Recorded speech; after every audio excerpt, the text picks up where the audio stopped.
तो नमस्कार दोस्तों, मैं मुकेश कामले, गवर्नमेंट पीजी कॉलेज कवर्धा। आज अपन जो डिस्कशन करेंगे उसमें फोर्थ सेमेस्टर का जो मॉडर्न सोशियोलॉजिकल थ्योरी पेपर है, उसमें जो फोर्थ यूनिट है क्रिटिकल थ्योरी, उसके बारे में व्यापक रूप से डिस्कशन करेंगे।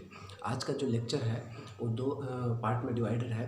फर्स्ट पार्ट में अपन जो क्रिटिकल थ्योरी है उसके बेसिक कॉन्सेप्ट के बारे में बात करेंगे और उसके जो फर्स्ट पीढ़ी के जो मेन जो विद्वान हैं, लुकाक्स, थियोडोर और खिमेर आदि के बारे में डिस्कशन करेंगे। और दूसरा जो वीडियो रहेगा वो जो इस थ्योरी के जो मुख्य जो सिद्धांत रहता है जुर्गेन हैबरमास, उसके बारे में व्यापक डिस्कशन पर आधारित रहेगा। तो चलिए चालू करते हैं। विवेचनात्मक सिद्धांत, जिसको बोलते हैं अंग्रेजी में क्रिटिकल थ्योरी। विवेचनात्मक सिद्धांत के बारे में अपन सबसे पहले मूल स्रोत के बारे में बात करेंगे, तो कहाँ से उत्पन्न हुआ। उसके बाद विवेचनात्मक शब्दावली का उद्भव कैसे हुआ, उसके बारे में डिस्कशन करेंगे। थर्ड पॉइंट में विवेचनात्मक सिद्धांत को कौन से संप्रदाय ने उसको व्यापक स्तर पर आगे लेके गया, उसके बारे में डिस्कशन करेंगे। और उसके बाद चौथे पॉइंट में विवेचनात्मक जो सिद्धांत है उसके जो लक्षण है उसके बारे में अपन डिस्कशन करेंगे। और पांचवें पॉइंट में विवेचनात्मक सिद्धांत के जो प्रथम पीढ़ी के जो सिद्धांत रहता है, जैसे होर्खिमेर और एडॉर्नो और लुकाक्स के बारे में डिस्कशन करेंगे। तो चलिए चालू करते हैं विवेचनात्मक सिद्धांत। उसके सबसे पहले मूल स्रोत के बारे में बात करते हैं। तो इसका मूल स्रोत विवेचनात्मक, जैसा कि आप जानते हैं कि विवेचनात्मक जो सिद्धांत है उस जो वो संघर्ष सिद्धांत से निकला हुआ सिद्धांत है। तो विवेचनात्मक सिद्धांत को समझने के पहले हम सबसे पहले संघर्ष सिद्धांत को समझने की कोशिश करते हैं। तो जैसे आप जानते हैं कि संघर्ष सिद्धांत का जो मूल प्रणेता है वो है कार्ल मार्क्स।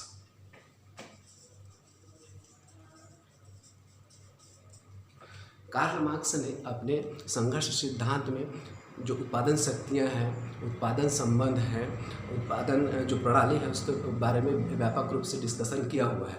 और इसी उत्पादन शक्तियों के आधार पर उन्होंने वर्ग संघर्ष जो थ्योरी है उसको अवधारणा के रूप में प्रतिपादित किया है। और जानते हैं कि वर्ग संघर्ष से आने वाले समय में कार्ल मार्क्स के अनुसार किसी प्रकार का न तो वर्ग रहेगा और न ही किसी प्रकार की राज्य शक्तियाँ रहेगी, अर्थात आने वाले समय में उसके अनुसार समाजवादी समाज की स्थापना होगी। मैं एक चीज़ और बताना चाहता हूँ कि कार्ल मार्क्स के संघर्ष सिद्धांत का जो मुख्य आकर्षण था उसमें सर्वप्रथम एक पहला उद्देश्य था आदमी का उद्धार और दूसरा था प्रभुत्व की समाप्ति। आदमी का उद्धार जिसको बोलते हैं इमांसिपेशन ऑफ मैन, और दूसरा प्रभुत्व की समाप्ति जिसको बोलते हैं इमांसिपेशन फ्रॉम द डोमिनेशन। माने कुल मिलाकर के दोनों से तात्पर्य यह है कि आदमी का उद्धार,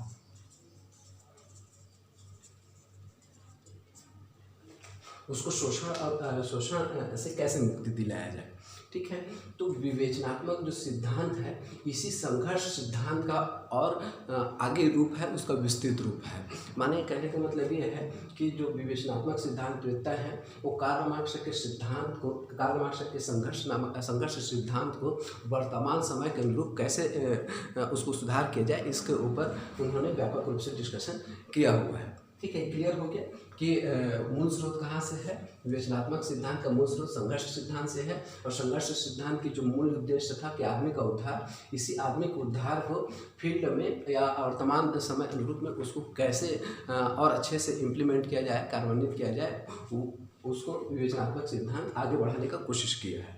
ठीक है, उसके बाद देखते हैं विवेचनात्मक शब्द का उद्भव कैसे हुआ, इसके बारे में डिस्कशन करते हैं।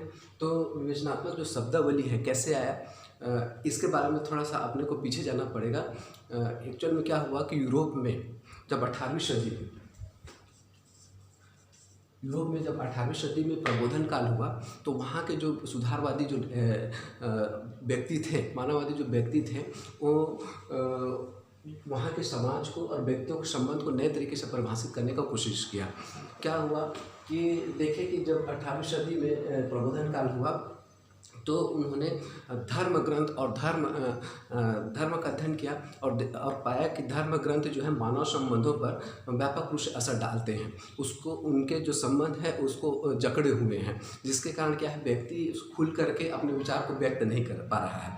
तो इसलिए वहाँ के जो सुधारवादी व्यक्ति थे, मानववादी व्यक्ति थे, वो धर्म और धर्म ग्रंथों का उन्होंने आलोचना करना प्रारंभ किया और इसी आलोचना से विवेचन शब्द का उद्भव हुआ। ठीक है, आलोचना से विवेचन शब्द का उद्भव हुआ। माने प्रबोधन काल में, यूरोप में प्रबोधन काल में वहाँ के जो सुधारवादी नेता थे या सुधारवादी व्यक्ति थे, उन्होंने धार्मिक ग्रंथ यहाँ तक कि बाइबिल का भी उन्होंने आलोचना प्रारंभ कर दिया और इसी आलोचना से विवेचन शब्दावली का उद्भव हुआ और विवेचन आगे चल के विवेचनात्मक सिद्धांत के रूप में परिणित हुआ। ये क्लियर हुआ सेकंड पॉइंट। तीसरा पॉइंट देखते हैं फ्रैंकफर्ट स्कूल। फ्रैंकफर्ट स्कूल माने ये फ्रैंकफर्ट स्कूल ये है जो विवेचनात्मक जो थ्योरी है या क्रिटिकल थ्योरी है उसको आगे ले जाने का कार्य किया। कैसे ले जाने का कार्य किया? ये फ्रैंकफर्ट स्कूल की स्थापना 1923 में हुई थी। यहाँ जो प्रारंभिक विद्वान थे जैसे लुकाक्स वगैरह हो गया, लुकाक्स, थियोडोर एडोर्नो, उसके बारे में आगे चर्चा करेंगे। होर्खी में इन्होंने विवेचनात्मक सिद्धांत को बहुत विस्तृत रूप प्रदान करने का प्रयास किया है। उसके बाद देखते हैं विवेचनात्मक सिद्धांत के लक्षण। इसके लक्षण में सर्वप्रथम है विवेचनात्मक जो थ्योरी है वो चेतना की प्रक्रिया पर ज़्यादा बल देता है और वस्तुनिष्ठता को नकारता है, क्योंकि वो मानते हैं कि व्यक्ति क्या है समाज के उद्भव होते हैं और उसके जो मनोमस्तिष्क में चलने वाली प्रक्रिया का आप नकार नहीं सकते, उसको पूरी तरीके से किनारे नहीं कर सकते, इसलिए वो क्या है चेतना की प्रक्रिया पर बल देते हैं। दूसरा चीज़ क्या है, व्यक्तिपरक होना। जो विवेचनात्मक जो थ्योरी है वो व्यक्तिपरक है, न कि वस्तुनिष्ठ। माने वो सब्जेक्टिविटी पर ज़्यादा बल देते हैं न कि ऑब्जेक्टिविटी पर। ठीक है, क्लियर हुआ।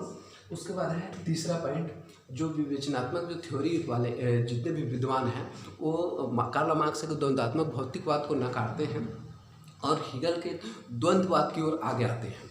क्लियर हुआ। हीगल ने जैसे बताया था कि इस संसार का निर्माण तर्क वितर्क और विचार से हुआ है। ठीक है, उसी को ऊपर ज़्यादा बल देते हैं। इसके पहले ही मैं बता चुका हूँ, चेतना पर ज़्यादा बल देते हैं। उसके बाद है चौथा पॉइंट परैक्सिस। जो क्रिटिकल थ्योरी के मानने वाले विद्वान हैं वो कार्ल मार्क्स के जो संघर्ष सिद्धांत हैं या जितने भी वर्ग संघर्ष सिद्धांत हैं या द्वंद्वात्मक भौतिकवाद सिद्धांत हैं उसको क्या है मात्र आदर्शवाद की श्रेणी में रखते हैं, जिसको बोलते हैं यूटोपिया। तो विवेचनात्मक सिद्धांत वाले सिद्धांतवेत्ता जो हैं अपने किसी भी माने जो भी सिद्धांत देते हैं उसको वो परैक्सिस पर बल देते हैं, माने क्रियान्वयन पर बल देते हैं। माने कहने का मतलब सिद्धांत प्लस क्रिया उस आगे चल करके वो क्रियान्वयन होगा उसी पर ज़्यादा बल देते हैं। उसके बाद है लास्ट में इसका जो लक्षण है वो मनुष्य के शोषण या दमन से मुक्ति करवाना है। यानी शुरू से ही बता दिया गया है कि जो विवेचनात्मक सिद्धांत है वो क्या है संघर्ष सिद्धांत के आदमी के उद्धार नामक जो उद्देश्य है उसको कार्यान्वित करने वाला विचारधारा है या सिद्धांत है। ठीक है, ये लक्षण क्लियर हो गया। उसके बाद देखते हैं विवेचनात्मक सिद्धांत में जो प्रारंभिक जो विद्वान हैं जैसे लुकाक्स हो गया, थियोडोर एडोर्नो हो गया, होर्खीमेर है, उसके बारे में थोड़ा सा डिस्कशन करते हैं। एक्चुअल में क्या है कि जो प्रारंभिक प्रथम सीढ़ी के इस थ्योरी के जो प्रथम सीढ़ी के जो विद्वान थे जैसे लुकाक्स, उन्होंने क्या किया कि कार्ल मार्क्स के वर्गीकरण सिद्धांत और वेबर के विवेकीकरण सिद्धांत दोनों का आलोचना की। लुकाक्स ने कार्ल मार्क्स के वर्गीकरण सिद्धांत और वेबर के विवेकीकरण दोनों सिद्धांत का खंडन किया और दोनों को किनारे करने का कोशिश किया। तो होर्खीमेर और एडोर्नो ने दोनों ही सिद्धांत जिसका खंडन किया, किसने लुकाक्स ने, उसको समायोजन करने पर बल देते थे। कौन? होर्खीमेर और एडोर्नो। लुकाक्स ने दोनों सिद्धांतों का खंडन किया और दोनों किनारे करने का कोशिश किया, तो होर्खीमेर और एडोर्नो दोनों ही सिद्धांतों को समायोजन कर बल देते हैं और प्रत्येक व्यक्ति को दो कार्य अपनाने पर प्रोत्साहित करते हैं। कौन कौन सा? एक तो सर्वप्रथम प्रत्येक व्यक्ति को मनुष्य का शोषण करने वाली ऐतिहासिक शक्तियों को उजागर करवाने पर बल देते हैं। ठीक है। क्या क्या ये सर्वप्रथम मनुष्य को प्रत्येक माने डोर्नो और होर्खमेर का ये कहना है कि मनुष्य का शोषण करने वाली ऐतिहासिक शक्तियों का उजागर करना चाहिए और प्रत्येक मनुष्य को ऐसी ऐतिहासिक शक्तियों को उजागर करने के बाद इनका आलोचना करना चाहिए।